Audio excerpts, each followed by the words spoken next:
Hey guys, welcome back. I'm Katie, and I'm adding up Addingtons.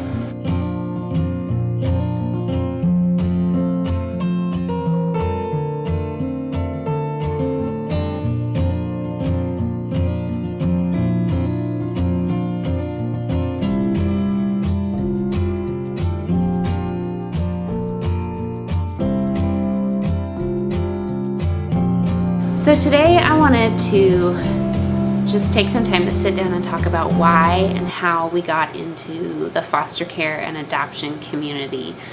I've actually been asked a few times in the last week, why, how, what made us do that, what made us get into it, and I think it's an important question.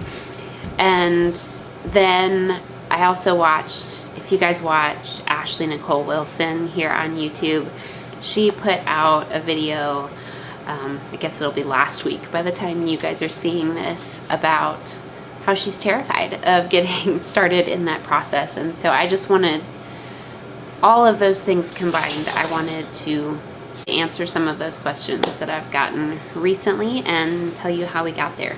So I would say that John and I always had adoption in some form kind of in the back of our minds as a someday sort of thing, especially when I started hearing some statistics. I was at a youth event one year where the speaker was talking about adoption and orphan care. I don't remember the exact statistics, but it was something like if only 2% of people who regularly attend church took care of one child, that there would be no more orphans or needy children in the world. And like I said, I don't remember the exact numbers behind that, but it was something ridiculously low. And I remember thinking, that's it? That's all it would take? Like, sign me up, done. I can do that. I can take care of a child. And so that always weighed heavy on my heart. Like, you can look up all kinds of statistics and stories about the millions of orphans and needy children in the world, and it's just staggering. It's just staggering, honestly. But to hear that that's compared to the number of people who profess to be Christians or who regularly attend church, it's a very, very small percentage. And other things I've learned since then. There are more churches in the United States than there are children waiting in foster care. Just things like that. It's a ridiculously small number when you put it like that. And when I heard that, I couldn't believe it. I remember thinking, why did I not know this? Why did nobody tell me this before? So that really weighed heavily on my heart. I heard those statistics for the first time while I was pregnant with Gavrel. So over the course of our marriage, John and I really kind of had that in the back of our mind. And we even kind of poked in some different directions. All kinds of things. We looked into all different things, and none of it ever felt like the right thing at the right time. In 2015, when we bought our home that we live in now, I remember we were sitting in our car outside of our house. It wasn't even our house yet. We were sitting outside during the home inspection, and John looked at me and said, I think there's going to be something coming when we buy this house in the child care realm. I don't know what that means. I don't know when. I don't know what that's going to look like, but I feel like it's coming. And I said, okay. So that was in May. So we moved into our home in July of 2015. And that October, John came to me one night and just said, you know, in my quiet time this morning, I just really felt strongly that God is telling us to move forward in something related to orphan care. And I said, okay, what? And he said, I have no idea. I have no idea what. I don't know what that looks like or what that means, but just that it's time to go. And I said, okay, well, let's see. So before bed that night in October, John and I prayed together and just said, all right, if this is you, God, will you show us how to move forward? Will you show us what to do? And we went to bed. And we both woke up the next morning to an email in our inbox from an adoption advocacy group at our church announcing that there was going to be a conference in our city about all things adoption and foster care. We were like, okay, well, we prayed last night about this, and this morning this email's in our inbox, so that seems like a good place to start. We signed up for that conference. It was the week before Thanksgiving that year. And so we decided we were just going to go and talk to everybody and see what everybody had to say and ask questions and get information and just see what was out there and how we were feeling when we walked away. And so we went and we talked to every agency and we talked to every group and ministry and everything. And then we went to breakout sessions on Adoption 101 and Foster Care 101. And we got back in the car at the end of the day, and John and I looked at each other and said, okay, what do you think? What do you think? How do you feel right now? And I said, I guess I had always had adoption at the back of my mind, and going in and hearing today what everybody had to say and what the needs are in our area, I feel like we could do foster care.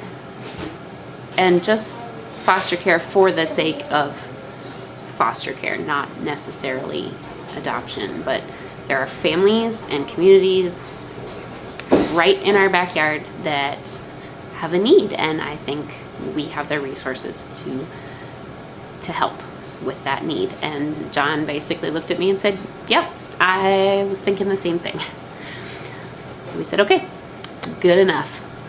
So we looked up the licensing class schedule, and we couldn't start.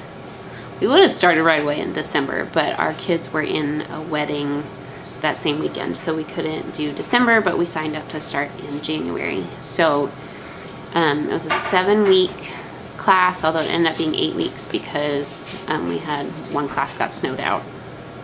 Doesn't happen very often in the South, but it did that year. So we started the first week of January, and during those 8 weeks, kind of concurrently, it doesn't always work this way. Sometimes they're two separate processes, but for us, they happen together.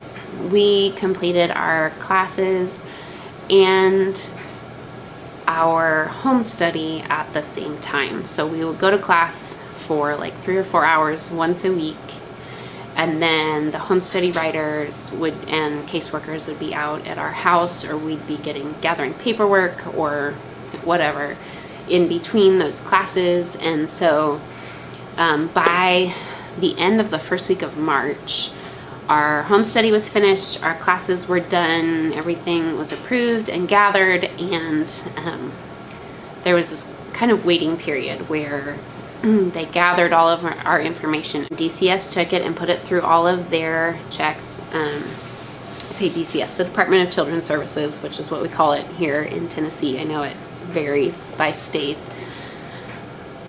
All of that into their file, and they put it through their system to check it and double check it and triple check it and like 20 times over check it.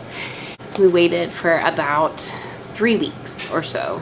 As I mentioned in our family story video, during that 3 weeks, Kavannah turned 1, Gavrel turned 5, Declan turned 3, and Kavannah turned 1 right in that month. After about 3 weeks, I got an email from our caseworker saying, hey, just want to let you know I have put your home study and all your information in through the system, and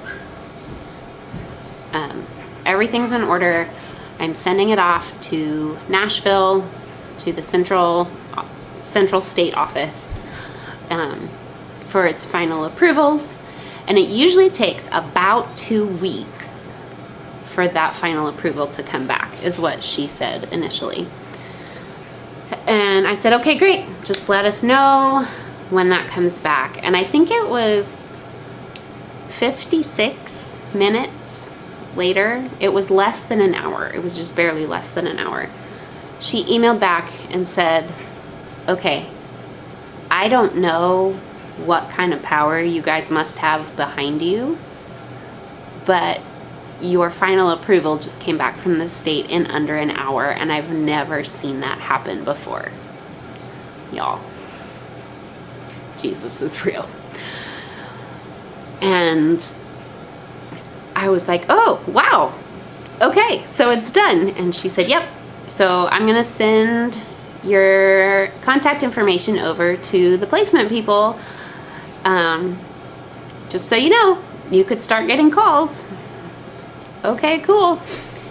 And it was 10 minutes later that placement called me and said, hey, we have a little girl who has been in foster care for a long time, and she needs a family that could potentially adopt her. It's not, her case wasn't at that point yet, but we need someone who's willing to go there if it gets to that point.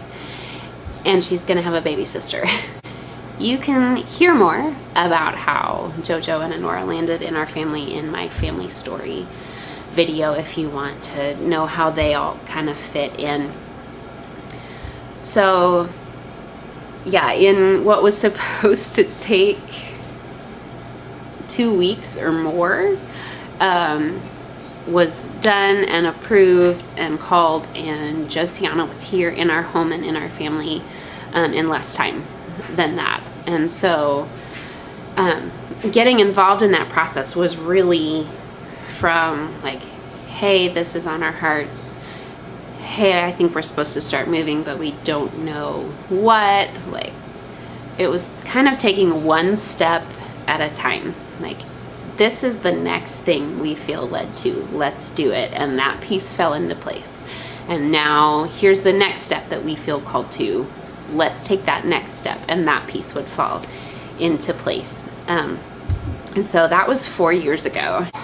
To answer one of the obvious questions, yes, we did have other foster children along the way who either were just temporary placements to begin with, or